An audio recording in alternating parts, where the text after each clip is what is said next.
Une convention pour faire connaître les espaces naturels sensibles du Pays de Bitche au grand public. Un partenariat vient d'être signé entre la communauté de communes et le département de la Moselle. 2 sentiers pédagogiques seront créés.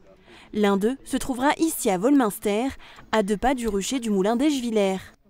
Le site communautaire accueille près de 6000 scolaires par an pour des visites et des ateliers.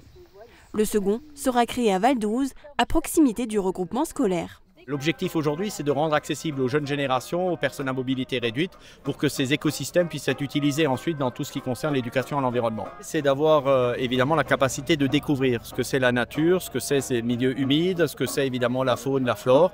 Ces 2 sentiers seront créés avec l'AMEM, l'association mosellane d'économie montagnarde, et Matec, Moselle Agence Technique.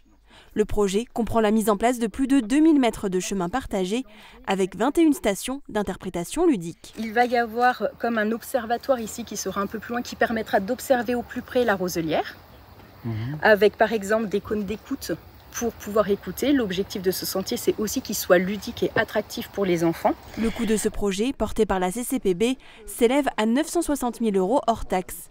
Elle bénéficie d'une aide du département à hauteur de 50%. Pour nous, il est important de favoriser l'attractivité de ce territoire pour qu'il soit une destination touristique, mais aussi pédagogique, en direction de nos enfants, de nos élèves, des écoles élémentaires, de nos collèges, de nos 90 collèges publics et plus de 10 collèges privés, et de nos établissements scolaires et de formation professionnelle. L'ouverture de ces sentiers pédagogiques est prévue pour l'été 2026.